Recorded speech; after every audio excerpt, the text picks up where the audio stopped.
Et coucou, c'est Mathilde, et Loïc. psychologue scientifique au micro du podcast Le Militant Psy, Le Militant Psy, c'est le podcast qui lit dans tes pensées et qui répond aux questions que tu ne t'étais jamais posées au regard de la société. au travers d'histoires de vie, d'expériences ou de paroles de pros, en solo, en duo, avec des invités. On te donne rendez-vous chaque mercredi pour déconstruire et nuancer les a priori sur la santé mentale, la psychologie, mais aussi toutes ses dérives. Le Militant Psy présente le Militant Psy. Un petit temps accordé à une grande connaissance de soi. On te souhaite une bonne écoute. Bonjour à tous. Bonjour. J'espère que vous allez bien. Nous allons introduire ce podcast par une séance de relaxation, si ça vous va bien. Ouais, meilleure stratégie Si d'ailleurs. vous êtes en voiture, c'est pas grave. Fermez les yeux. Je rigole. Aujourd'hui, on va parler de la relaxation et des personnes qui sont anxieuses ou qui ont un trouble anxieux, plus spécifiquement. Pour faire un petit reminder, c'est un peu une unpopular opinion, on peut C'est dire. vrai, on peut le dire. Voilà. On va encore avoir des Mais, problèmes. On va encore avoir des problèmes. Mais c'est important de le rappeler et pour les thérapeutes et pour les patients. Vous, patients. L'unpopular opinion est la suivante. On ne relaxe pas les personnes anxieuses. On ne relaxe pas les anxieux. Et là, c'est un peu l'enfer parce que les principales thérapies proposées actuellement pour guérir des troubles anxieux, en tout cas en France, ça va être la relaxation. Relaxation, contrôle respiratoire, cohérence cardiaque, tout ça c'est la même chose. Hein. Donc tout ce qui va être visé à revenir à un état normal, plus calme et contrôler l'émotion qui est en train d'arriver. Contrôler l'anxiété pour ne surtout pas la vivre Voilà. en fait Et finalement. voilà, gérer l'anxiété, faire des... Voilà. Il faut savoir, parce que là, pour tous ceux qui nous écoutent, il va y avoir une espèce de « Attends, c'est pas logique, comment ça on ne relaxe pas les anxieux ?» Il faut savoir que les personnes anxieuses, ce sont les personnes qui adoptent le plus de stratégies au quotidien déjà pour se calmer et se relaxer, en évitant des choses, en se rassurant, en ayant des objets qu'ils prennent avec eux, En organisant la vie pour pas que ça revienne. Organisant, en s'inquiétant. Enfin bref, elles mettent déjà en place tout un tas de stratégies qui visent en fait à ne pas ressentir leur anxiété, qui leur apprend finalement que leur anxiété est une émotion dangereuse, qu'il ne faut pas vivre et qui n'est pas normale. Or, quand nous, thérapeutes, on arrive avec nos bonnes intentions pour relaxer nos patients, ça marche sur du court terme. Effectivement. Alors, et pas sur tout le monde, mais effectivement, il y a une partie des personnes qui vont s'améliorer grâce à ça. Mais qui vont, si on n'utilise que ça, qui vont rechuter. Et même si on n'utilise pas que ça, il y a du coup des patients qui vont utiliser la relaxation comme des comportements d'évitement, donc comme des stratégies pour continuer de se calmer, et qui du coup vont renforcer leur idée que l'anxiété est dangereuse et qu'il ne faut pas la vivre, Voilà. et que c'est problématique de ressentir des sensations physiques liées à l'anxiété. Si je vous donne un petit exemple, quand on souffre d'anxiété, on va avoir des situations qu'on redoute. Sentir des sensations physiques, prendre la voiture, imaginer le décès d'un proche, bon, tout un tas de choses qui vont vous angoisser. Du coup, ce qu'on va essayer de faire, c'est de trouver des stratégies pour ne pas avoir peur, pour ne pas être anxieux, pour essayer de réduire, de contrôler ça. Tout à fait logique, encore une fois, parce que face à quelque chose qui me stresse, je ne vais pas me confronter. C'est n'importe quoi. Et ça, quand on fait ça, ça réduit notre anxiété, ça nous fait du bien. Et si ça s'arrêtait là, ce serait top. Le problème, c'est que ça vient renforcer la peur de départ parce que notre cerveau, il apprend. Je suis face à quelque chose qui me stresse, j'évite, je vais mieux. C'est simple, il suffit que j'évite tout. Et puis après, l'anxiété se propage et on évite tout ce qui est en lien de près ou de loin avec ça ou qui pourrait m'amener à ça. Et heureusement que j'ai évité, parce que finalement, si j'ai évité et que je vais mieux, c'est bien la preuve qu'il y avait un danger. Exactement. En fait, c'est ça qu'on apprend au cerveau. J'évite le chien, je vais mieux. Ouf, il y avait donc vraiment un danger. Donc, je vais remettre cette solution en place. Et en fait, le problème de la relaxation, c'est que ça ne vous permet pas de vous confronter à votre émotion et d'augmenter votre tolérance à vivre cette émotion-là. Et en plus de ça, c'est réutilisé à chaque fois que vous ressentez un petit peu d'anxiété. Au lieu finalement de vous confronter véritablement à la situation et d'en tirer des apprentissages plus fonctionnels, vous allez adopter une stratégie qui vise à diminuer l'émotion plus qu'à vraiment apprendre à la tolérer. Voilà, exactement. Si je vous donne encore un exemple avec l'idée du chien, vous avez très peur du chien, votre psychologue, il vous dit, écoutez, selon ce qu'on connaît, il va falloir que vous développiez de nouveaux apprentissages pour vous montrer que le chien, il n'est pas dangereux. Donc, je vais vous confronter au chien. Quand vous allez être confronté au chien, comme ça fait quelque chose qui fait très peur, vous allez avoir des sensations physiques liées à la peur. Pas parce que vous êtes nul, faible ou quoi que ce soit, c'est parce que ça vous fait réellement peur. Donc, vous avez une réaction physiologique normale, comme toute personne qui a peur. Le problème, c'est que quand je vais du coup vous demander d'y aller pour développer un nouvel apprentissage, vous allez être dans le contrôle, dire ok, je respire, je fais bien mes exercices, je fais descendre l'anxiété, tout ça, et donc vous n'êtes pas confronté à votre émotion, qui est le problème. En soi, ça va être bizarre que je vous dise ça, mais c'est pas le chien le problème, c'est pas ça qui est problématique, parce que rationnellement, vous êtes incapable de vous dire ok, il est attaché en laisse, il est tout ça, il va pas venir me croquer au visage et me tuer. Par contre, l'émotion que ça suscite est extrêmement désagréable, extrêmement douloureuse. Et c'est cette émotion qu'on cherche à mettre à distance. Et la relaxation va empêcher ce travail d'exposition et ce travail d'approche vis-à-vis de l'émotion. En gros, ce qu'on évite réellement, c'est pas les situations. On évite souvent les émotions Voilà, associées aux exactement. situations. Et on les associe à des situations, mais c'est bien les émotions qui sont évitées. Et donc, au lieu d'essayer de trouver des solutions pour diminuer l'émotion, on va plutôt essayer de trouver des solutions pour régler le problème, en fait. Et pas juste pour apprendre à diminuer les émotions. Exactement. Parce que vos émotions, elles sont normales. Par contre, là, c'est plus adapté, on est bien d'accord. Mais du coup, vraiment, la relaxation va empêcher ça. Donc, Et je vous rassure, on a tous fait. Enfin, moi, j'ai fait de la relaxation au et début. moi aussi, À je mes l'ai fait. débuts, Voilà. j'ai proposé de la relaxation à mes patients parce que je ne savais pas. D'accord? Mais maintenant, on sait. Donc, on fait. Donc pour On les fait plus. thérapeutes, l'épisode sur les troubles anxieux qu'on avait fait était une bonne début. Et après, je vous encourage vraiment à aller vous renseigner sur l'apprentissage par inhibition et l'exposition par inhibition, ou à nous envoyer un message pour avoir de l'info là-dessus.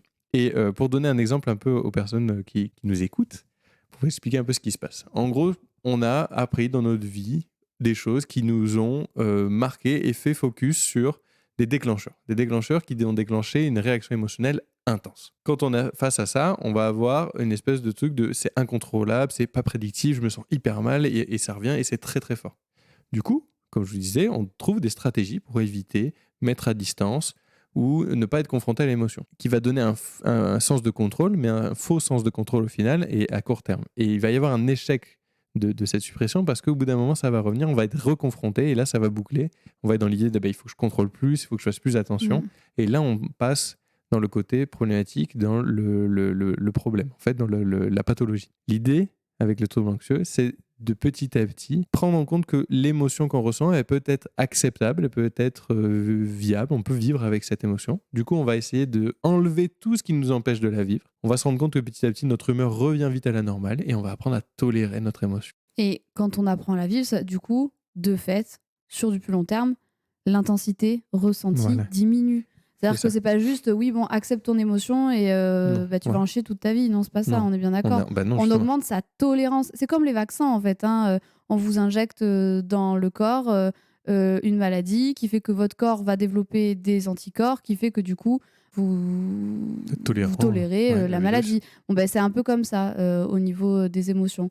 Donc, on va vraiment apprendre à tolérer les émotions. La relaxation et toutes les techniques de respiration qu'on vous apprend et qui, d'ailleurs, sont essentiellement vendues aux personnes anxieuses, vous empêchent tout ça, en Ouais. fait. Donc, en gros, vous allez aller mieux si vous faites ça tous les jours, etc., etc. Mais vous allez rechuter. Voilà. Et ça va pas soigner le problème en soi. Et ça va pas Alors, soigner le problème. petit quand même, parce que bon, là, on était vraiment dans l'idée de n'en faites surtout pas.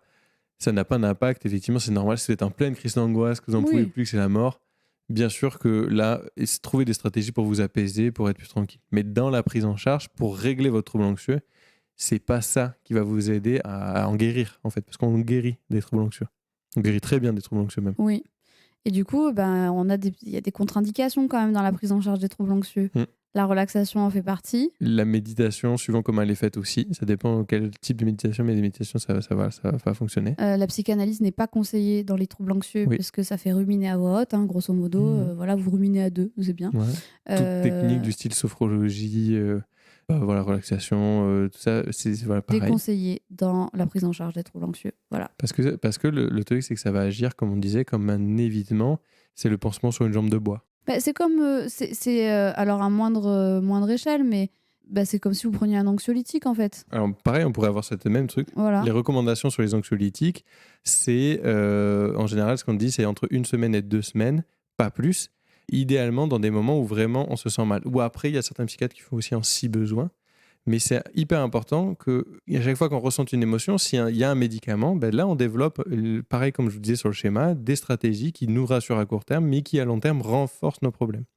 Et donc ça c'est hyper important et les médecins aujourd'hui font très attention à ça et c'est pour ça qu'il y a peu de médecins qui prescrivent des anxiolytiques à long terme maintenant parce que déjà c'est délétère pour la santé et en plus de ça, ça renforce, favorise et amplifie le trouble anxieux de base. C'est-à-dire que sur l'instant T, vous aurez peut-être plus de troubles anxieux, mais au bout d'un moment, vous allez développer une addiction aux anxiolytiques aussi, donc c'est un autre problème. C'est ça. Oui, voilà, c'est pas l'idéal, puis ça se prend pas pareillement en charge, c'est un peu plus chiant, donc on évite. Voilà, exactement.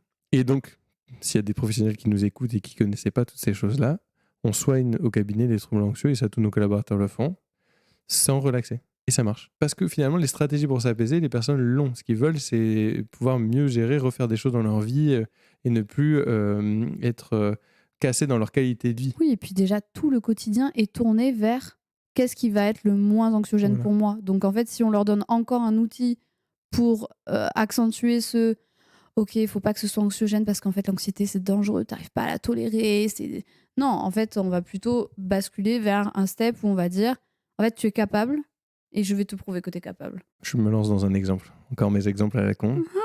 Pour essayer de vous faire comprendre. Bon, imaginez, vous êtes dans une maison. Voilà, et vous êtes super bien dans votre salon, il est lumineux et c'est hyper chouette et tout. Mais dans votre maison, il y a une pièce où vous n'êtes jamais rentré. Parce qu'à chaque fois que vous approchez, vous avez le cœur qui bat hyper fort. Et c'est hyper douloureux, vous avez hyper peur et tout ça. Et donc, l'idée, si on parle de la respiration, ce qui serait, c'est qu'en gros, dans cette pièce, vous ne pouvez y aller que quand il y a une personne qui vient avec vous. Ou que quand vous avez les yeux fermés, ou que quand vous avez fait votre respiration, et encore, ça ne marche pas tout le temps. Non, ce que vous aimeriez, c'est pouvoir vivre tranquillement avec cette émotion et rentrer dans cette pièce, faire votre vie dans cette pièce. Oui, et puis le pire, c'est que si vous arrivez à rentrer dans cette pièce en ayant fait votre séance de méditation juste avant, vous allez apprendre quoi à votre cerveau ? Vous allez apprendre à votre cerveau que vous êtes rentré dans cette pièce et il ne s'est rien passé, pas parce qu'il ne devait rien se passer que vous êtes capable de rentrer dans cette pièce. Vous allez apprendre à votre cerveau que c'est grâce à la respiration que vous avez pu rentrer dans la pièce et que donc la respiration devient un élément indispensable. Et en fait, c'est comme d'habitude, il n'y a pas de bon ou de mauvais comportement. Par contre, tout comportement qui vous empêche de vivre normalement et duquel vous ne pouvez pas vous passer, ça, ce sont des comportements qui ne vous aident pas.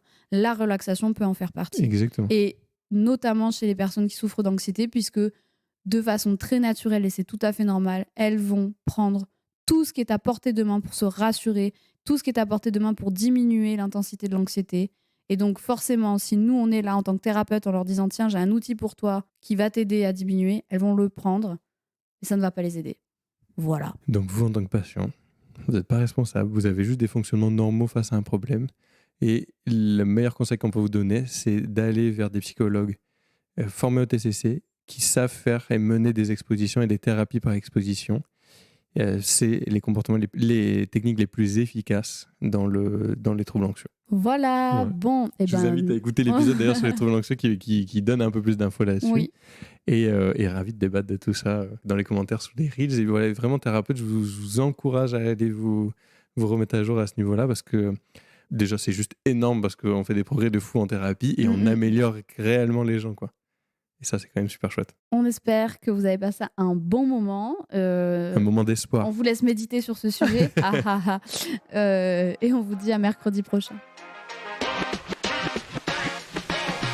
Cet épisode touche à sa fin, mais pas de panique. On se retrouve dès la semaine prochaine, toujours le mercredi pour un nouvel épisode. Sache qu'on aura toujours plaisir à lire ton avis ou même tes suggestions. Donc n'hésite surtout pas à t'exprimer. Et si d'ici là tu as des questions ou que tu veux suivre nos aventures, tu peux nous retrouver sur TikTok et Instagram. Les liens sont en description. On te dit à très bientôt. Et prends bien soin de toi. Très bien soin de toi.